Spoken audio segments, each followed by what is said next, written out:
Tudo bem com vocês, meus igluzinhos? Eu sou Stephanie D'Arezzo e esse é o meu canal. Finalmente, chegou o momento, aquele momento que todos vocês estavam esperando. Como eu cheguei no Alasca?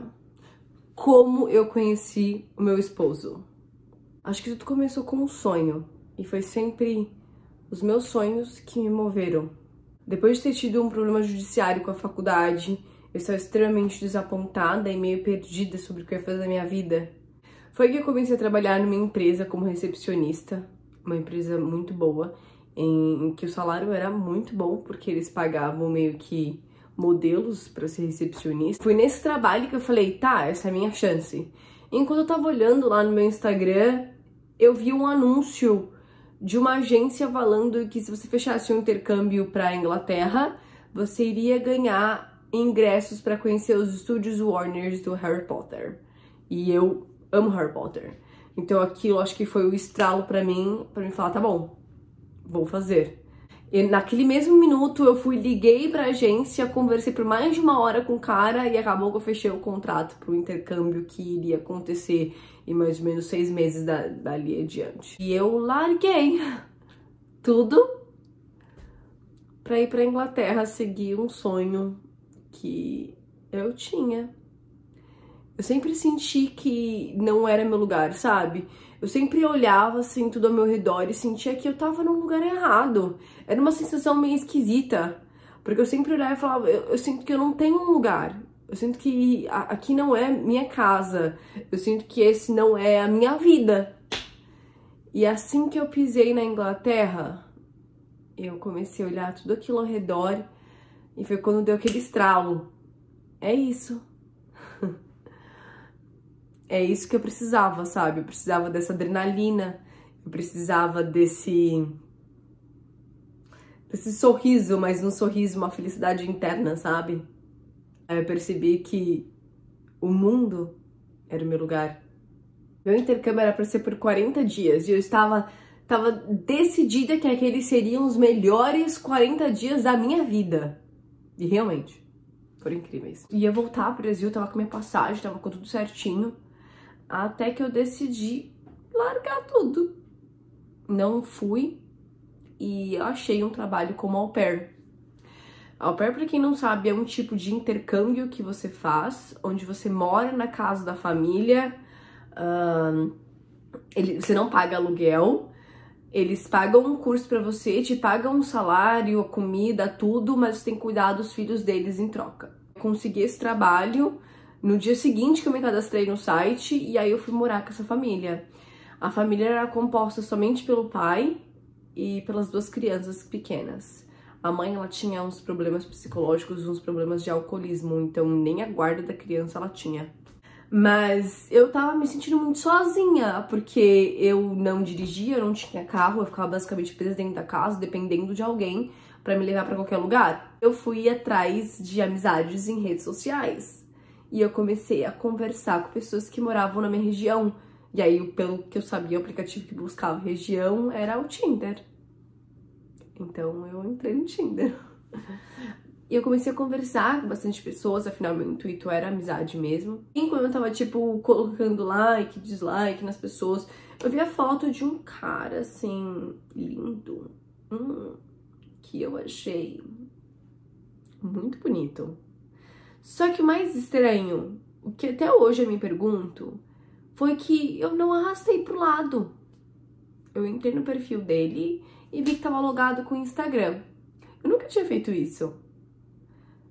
E aí eu mandei uma mensagem no Insta. Eu nem cheguei a mandar mensagem pra ele no Tinder. Mandei a mensagem diretamente no Insta. Sou Stephanie, eu vi seu perfil no Tinder e achei muito bonito. No Natal passado, eu encontrei com um amigo dele e o amigo dele virou pra mim e falou assim: você sabia que quando você mandou mensagem pro Justin na primeira vez, eu estava do lado dele? E aí ele abriu o seu perfil, olhou suas fotos, virou pra mim e falou: eu vou casar com essa mulher. Sei lá, né? Acho que é destino. Mas enfim, o que eu acho muito engraçado foi que assim que eu falei pra ele, mandei essa mensagem, ele falou: nossa, mas eu nem tenho mais o Tinder. Tipo, eu nem uso o Tinder. Ou seja, se eu tivesse dado o likezinho esperando o match dele, a gente nunca teria conversado. Muito louco, né? Aí logo que a gente começou a conversar, ele já ficou tipo louco assim, quero te conhecer, quero te conhecer, quero te conhecer pessoalmente. E eu falei, tá bom, vamos conhecer. Aí ele falou, vamos pra Londres, vamos passar um final de semana em Londres, não tem problema, eu pago o hotel. Eu falei, não, assim, eu fico meio cismada. Ele falou, não, não se preocupa, se você quiser eu pego um quarto diferente, eu pego um hotel que tenha sofá, eu durmo no sofá. Aí eu falei, ah, tá bom. Sincera, assim, eu não sei nem o que aconteceu. Ele acho que me passou uma confiança muito grande, porque eu achava que ele era catfish. Eu achava que ele não era de verdade, eu achava que ele era fake. Eu não sei o que aconteceu, eu confiei. Eu estava morrendo de vergonha. E aí eu lembro direitinho de quando eu tava em Londres, na parte de fora, assim, do metrô, esperando ele chegar, e aí eu vi ele de longe. Só que eu não queria ser a primeira a ver ele, eu não queria ter que chegar nele e cumprimentar, tava com muita vergonha. Então eu fiquei metendo louca, assim, bancando a plena, tipo, olhando pros lados e tal. E aí ele chegou em mim, do tipo, ah, eu te vi, sabe? E foi quando eu me dei conta que eu não falava nada em inglês. Meu Deus. As horas foram um desastre, porque ele falava tão rápido, com aquele sotaque americano, com aquelas gírias, e eu não entendia nada. Eu ficava olhando pra cara dele com uma cara de tacho, assim, tipo, o que você tá falando? Sei que depois de algumas horas, a gente tava junto, eu tinha ido fazer compra, aí acabado de sair da loja, a gente tava andando no meio da rua, e ele tava falando, eu ficava, meu Deus do céu, não tô entendendo nada, eu tava até com dor de cabeça já, sabe? E aí eu agarrei o braço dele, puxei ele assim e lasquei um beijo naquele gringo. Pra fazer ele calar a boca. É. O meu primeiro beijo com meu marido, com o amor da minha vida, foi pra fazer ele calar a boca. Teve um final de semana incrível juntos, foi muito gostoso. E a gente saiu de lá já planejando se ver todo final de semana. Essa era a nossa ideia, se ver todo final de semana já. E aí, beleza, eu voltei pra casa. Nesse primeiro final de semana que eu cheguei, eu tinha comprado um pijama do Harry Potter. Ele era de alça, sim, uma camiseta de alça, regata, e um short. Não era short curto. Eu tinha muita noção, né? Eu morava com um cara. E ele era solteiro. E ele era adulto. Eu tinha muita consciência disso, tá? Então eu era muito respeitosa ao ponto de, tipo assim, de não sair do meu quarto depois que eu tomava banho. Essa era minha regra mental, assim, que eu tinha colocado na minha cabeça. Porque afinal não era mais meu horário de trabalho, eu trabalhava até às 6 horas da tarde, então eu não tinha obrigação de sair do meu quarto. Só que o menino, ele tinha 2 anos, ele não tem noção do seu horário de trabalho, ele vai te chamar de madrugada, ele vai te chamar quando ele quiser. E ele tava com fome no meio da noite.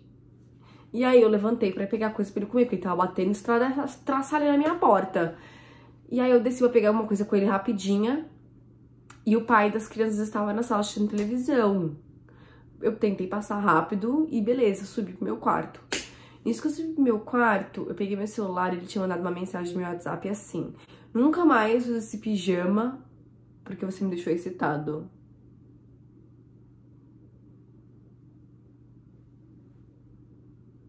Eu fiquei tipo, que merda é essa?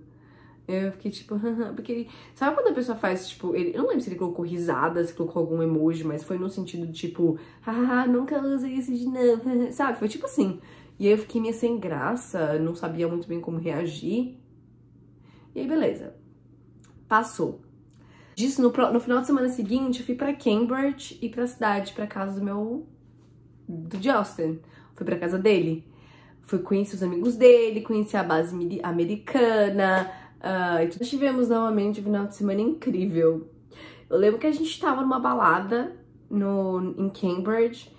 E aí um cara perguntou assim: nossa, mas que diferente, né? Tipo, um americano com uma brasileira morando aqui na Inglaterra.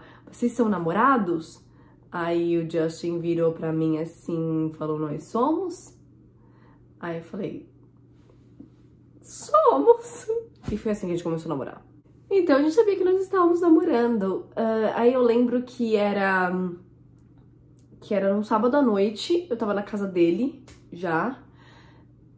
E aí o pai das crianças mandou foto das crianças na piscina. Aí eu tava interagindo, né? Nossa, falando. Aí eu fui tirar foto do nosso gatinho que a gente tem aqui agora. Porque eu já tinha acabado de pegar os gatos, tipo, alguns dias antes. E eles eram bebês. E aí eu mandei foto da Miley. E aí eu falei, mostra pra Kiara, que era o nome da menina, era Kiara e Bjorn. Eu falei, mostra pra Kiara. Ela vai amar, ela gosta de animais, né? Aí ele pegou, falou, o pai das crianças pegou e falou assim, ai meu Deus, que susto. Eu pensei que era a sua... não vou falar aqui. E ele não parou aí. Ele falou assim também, eu sempre tive curiosidade de saber como que era das brasileiras. Eu falei, que porra é essa? E aí eu mostrei pro Justin. Eu falei, esse cara é louco. Eu fiquei com um pouco de medo, pra ser sincera, dele fazer alguma coisa. Ele nunca tinha encostado em mim. Ele nunca tinha falado nada disso pessoalmente. Tinha sido só essas 2 vezes por mensagem. Mas eu fiquei com medo do que poderia acontecer, sabe? Depois dessas mensagens. E aí ele falou, fala então que você tá comigo. Fala que você tem namorado. Porque ele deve estar achando que você tá sozinha aqui, sabe? Que você não tem ninguém. Então fala que você tem eu. E aí, eu não lembro nem que contexto, eu ter ficado completamente fora de contexto. Eu só falei, eu não lembro o que eu falei, mas eu só falei que tava na casa do meu namorado. Eu juro pra vocês, no dia seguinte ele me demitiu. Falou que a mãe das crianças não gostava de mim. E que que ela tinha falado que eu não tava cuidando das crianças direito. E quero me juntar as minhas coisas pra mim ir embora até a sexta-feira, né, daquela semana. Fiquei desesperada, eu chorei, porque eu tinha jogado minha passagem fora. Nem passagem pra voltar pro Brasil eu tinha mais. Então, o Justin falou, você pode ficar aqui, até você achar alguma coisa, fica aqui, vem morar comigo. Ele já tinha pedido pra mim morar com ele. Tipo, ele não queria que eu fosse embora e falar, pelo amor de Deus, vai comigo. Mas, obviamente, tinha sido, tipo, tinha levado tudo aquilo na brincadeira, né? Não tinha levado a sério. Até que eu precisava. Eu falei, você tem certeza que não vai ser um problema? E eu prometo que eu vou arrumar um trabalho em 1 ou 2 semanas. Muito obrigada. Ele falou, vem morar aqui e tudo mais. E aí eu voltei pra casa da família.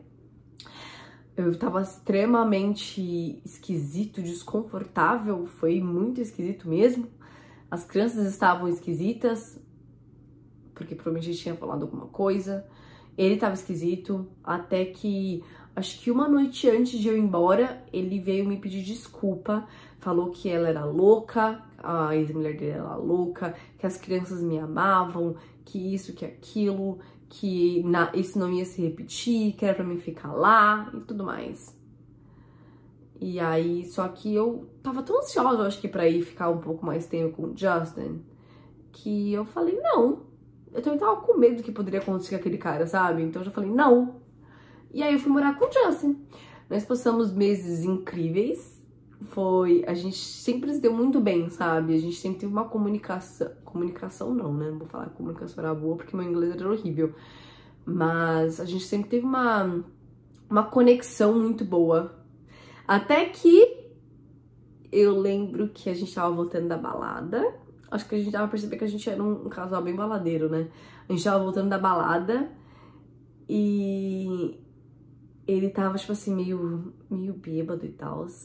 E aí ele puxou meu braço, olhou bem no fundo dos meus olhos, os olhos dele estavam brilhando, sabe? Ele tava sorrindo, com um sorriso, assim, tipo, gigante.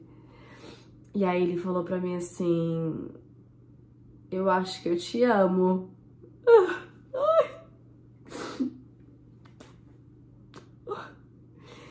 Aí eu falei, eu acho que eu te amo também. E aí ele falou, sério? Aí eu falei, sério? E E aí ele começou, tipo, me beijar e falar, eu te amo, te amo. Ai, meu Deus, foi muito lindo. Ai, desculpa. Mas só pra deixar claro, eu tinha falado que eu amava ele antes, mas enquanto ele dormia, ele tava dormindo e eu tava, tipo, meio que apreciando a beleza dele. E eu tava, tipo, mentalmente assim, meu Deus, eu tô completamente apaixonada por esse menino. Completamente. E aí eu falei, I love you. E logo em seguida eu falei, eu te amo. Eu não sei, acho que eu senti que era mais real se eu tivesse eu falando em português, sabe? Então eu falei em português também. Moramos juntos por quase 5 meses. Até que eu tive que voltar pro Brasil. Dar tchau pra ele foi a coisa foi uma das coisas mais dolorosas, de verdade. Quando eu entrei dentro do ônibus pra ir pro aeroporto e eu deixei ele lá fora, ele olhando pra mim, eu comecei a chorar. Eu lembro de eu comecei a chorar assim, eu coloquei a mão assim na janela, como se fosse cena de filme, sabe?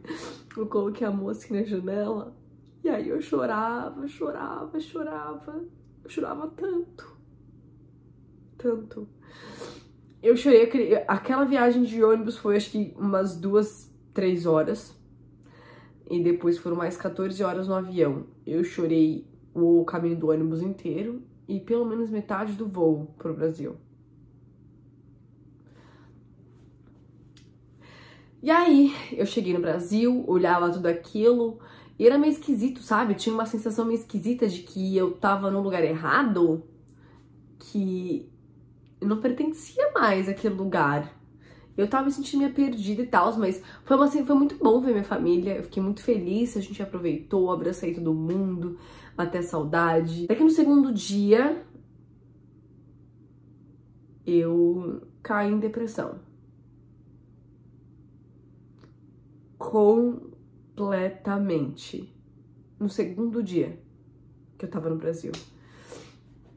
Eu entrei em desespero. Porque eu sentia que eu tinha deixado o amor da minha vida pra trás. Que eu iria me arrepender daquilo pro resto da minha vida. E eu chorava tanto ao ponto da minha família ficar com raiva de mim. Do tipo, parece que você não sentiu a nossa falta, sabe? A única coisa que você sabe fazer é chorar. Eu só chorava. Só chorava. Até que uma semana depois, eu não tinha mandado mensagem pra ele. Tinha ficado na minha cabeça que eu não ia mandar mensagem, que eu ia ser forte, que eu não ia ser aquele tipo de pessoa que ia ficar, tipo, insistindo, sabe? Afinal, a gente tinha terminado, eu tinha voltado do Brasil, ele morava do outro lado do mundo, né? Isso nunca daria certo. Até que uma semana depois, ele me mandou uma mensagem que ele tava desesperado, completamente fora de si, pedindo pelo amor de Deus que era pra mim voltar pra Inglaterra, porque ele não conseguia viver sem mim. E eu fiquei tão feliz que ele sentia o mesmo. Eu fiquei tão feliz. Tão feliz que, tipo, a pessoa que eu amava tanto me amava de volta. E me amava, sabe, do mesmo jeito.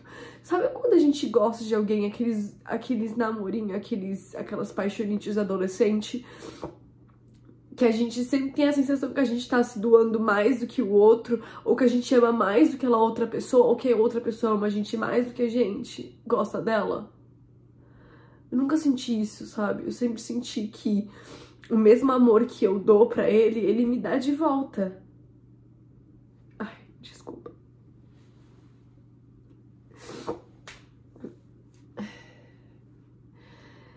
E aí a gente decidiu tentar.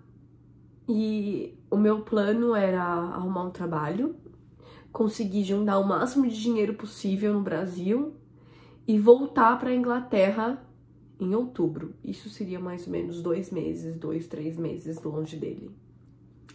Então fui eu, voltei a trabalhar naquela mesma empresa, voltei a trabalhar de recepcionista. Graças a Deus eles são maravilhosos, eles gostam, acredito que eles gostam bastante de mim. A minha chefe, ainda considero a minha chefe porque ela é minha amiga. Ela é uma pessoa maravilhosa que assim que eu voltei pro Brasil, ela falou, óbvio, você tem seu trabalho de volta. E aí eu tive meu trabalho de volta. Então pelo menos eu tinha um salário bom, de novo. E eu comecei a trabalhar pra juntar dinheiro, eu falava pra todo mundo, eu tava com muita saudade dele. A gente conversava 24 horas por dia, a gente fazia videochamada todos os dias. E eu não via a hora de voltar pra Inglaterra. Não via a hora. Até que eu tava prestes a comprar passagem, tava vendo a passagem, já tinha dado, na verdade, um valor de entrada. Foi quando ele mandou uma mensagem falando que ele iria pra uma missão da Força Aérea. Ele é da Força... Eu não sei se eu tinha contado isso, mas ele é da Força Aérea dos Estados Unidos. E por isso que ele tava na Inglaterra. Então ele tinha sido chamado para uma missão nas Arábias Sauditas, perto de Dubai. Por 6 meses. Só porque tava tão perto. Tão perto. Mas ele tentou me acalmar. Ele falou, não, eu vou fazer bastante dinheiro. Eles ganham bastante dinheiro só por ir pra lá, sabe? Então ele falou que nós iríamos se casar e que aquele dinheiro seria bom pra gente começar a nossa vida juntos. Então acho que de uma situação ruim acabou saindo algo bom, sabe? Até que ele falou pra mim que ele teria que ir pra outro lugar. Eu não poderia saber aonde era, nem o porquê, nem quando ele iria. E eu lembro de eu perguntar assim, mas é perigoso? E ele me disse, meu mundo caiu. Até que próximo do Natal, ele foi pra esse lugar, ele não podia me contar ainda onde era. E eu lembro dele me ligar antes de embarcar no avião. Ele tava no aeroporto lá da Força Aérea. Antes de ele embarcar no avião, ele me ligou, eu chorei. Era de madrugada aqui lá no Brasil. Eu lembro de chorar e tipo, sabe, só fica bem. Eu não podia fazer nada. Eu não tinha noção de quando que eu ia ver ele agora. Porque eu não tinha noção de quando que ele iria embora desse lugar, que hoje eu nem sabia onde era. Até que no dia 1 de janeiro de 2020, explodiu a notícia na televisão de que uma bomba da Força Aérea, um míssil, né, da Força Aérea dos Estados Unidos tinha atacado aquele líder lá, talibã, acho que era líder talibã, na Síria.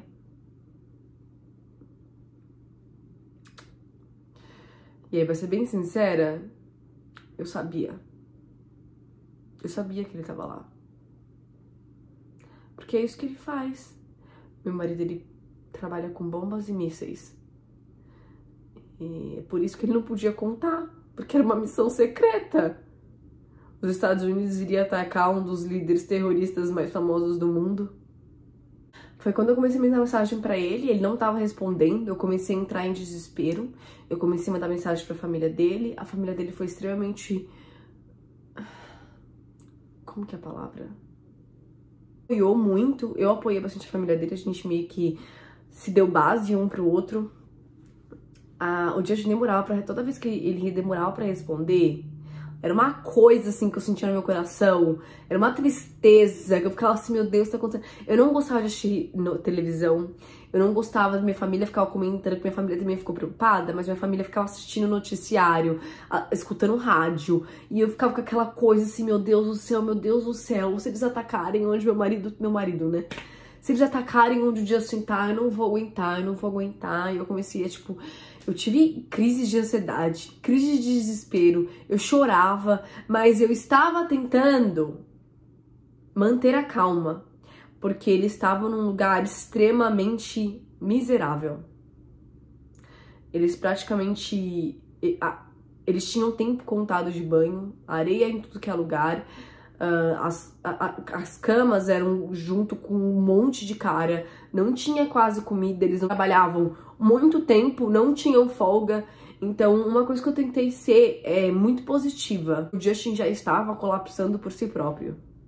Ele estava já entrando em desespero por si próprio. Ele me ligava falando quanto aquele lugar era horrível. Eu tive que ser forte, gente, porque foi muito difícil. Muito, muito difícil. Inclusive, espero que não volte mais, mas eu tinha pesadelos. Em 2020, ele falou, faz as suas malas, compra a sua passagem e vai pra Inglaterra. Não posso te falar que dia eu estarei lá, mas vai pra lá. Eu quero ver você. Eu quero que você seja a primeira pessoa que eu veja quando eu sair do avião. Então ele queria que eu estivesse lá antes dele. E foi isso que eu fiz. Eu arrumei as minhas malas, me despedi da minha família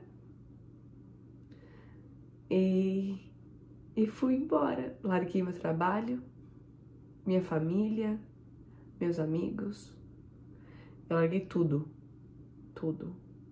Eu soube que por mais que eu amasse a minha vida, por mais que eu ame a minha família, eu consigo viver sem eles. Mas o que eu não consigo é viver sem o Justin. No total foram quase 8 meses longe um do outro. E foram os piores 8 meses da minha vida. Eu cheguei na Inglaterra, meu coração tava na boca, assim, eu tava, tipo, tremendo, muito nervosa. E 2 dias, mais ou menos, era o dia dele chegar. E aí a gente foi pro aeroporto lá da Força Aérea. E aí eu comecei a ver todo mundo saindo dos aviões, todo mundo indo se encontrando, se abraçando e tudo mais. E aí eu vi ele, lá de longe vindo. Aí eu saí correndo. Eu abracei ele e eu abracei ele tão forte, eu beijava tanto ele, tanto. E ele me beijava tanto e ele sorria assim, falava, ai, eu te amo, e ele sorria. Sabe quando ela tá tão feliz assim que ela não para de sorrir? Ai, meu Deus, eu tava tão feliz, eu não acredito que a gente tava junto de novo. E aí, a gente tava junto de novo. Nós sabíamos já que nós queríamos nos casar, que a gente iria se casar. E aí que ele propôs. Ah, ele comprou a aliança errada, 5 números acima do meu, então por isso que eu não uso aliança. Logo depois disso, a gente começou a iniciar toda a papelada, toda a nossa documentação, porque era uma situação um pouco diferente. Afinal, eu sou brasileira, ele era americano, nós morávamos na Inglaterra. Sabíamos já que a gente teria que se mudar da Inglaterra, porque ele já estava morando lá fazia um bom tempo, inclusive no total ele ficou 5 anos e meio na Inglaterra. Então, a gente sabia que a gente já iria se mudar para algum lugar. Você faz uma lista com os lugares que você deseja morar e aí eles vão avaliar a disponibilidade naquele lugar. Se tem tipo, vocês estão precisando de alguém que faça o mesmo que você, no seu cargo. Se tiver, eles mandam. Se não tiver, eles mandam para onde precisa, mesmo que seja fora da lista. Alemanha, Itália, Guam, que é uma ilha tropical paradisíaca, perto da Austrália, Japão e Alasca. E aí, Alasca estava disponível. Na hora que o Alasca estava disponível, a gente foi designado para cá, para Alasca. Assim que a gente tem essas ordens, a gente está apto a viajar. A Força Aérea, ela também paga a sua passagem aérea e ela te dá um cartão de crédito para você pagar todos os custos, todas as despesas que você vai ter com essa mudança. Agora a gente chegou aqui no Alasca por causa de ordens militares. Vamos ficar aqui por 3 anos. No próximo, a gente pretende ir para Coreia por 1 ano, porque quando você vai para Coreia, você pode escolher o próximo país que você quiser.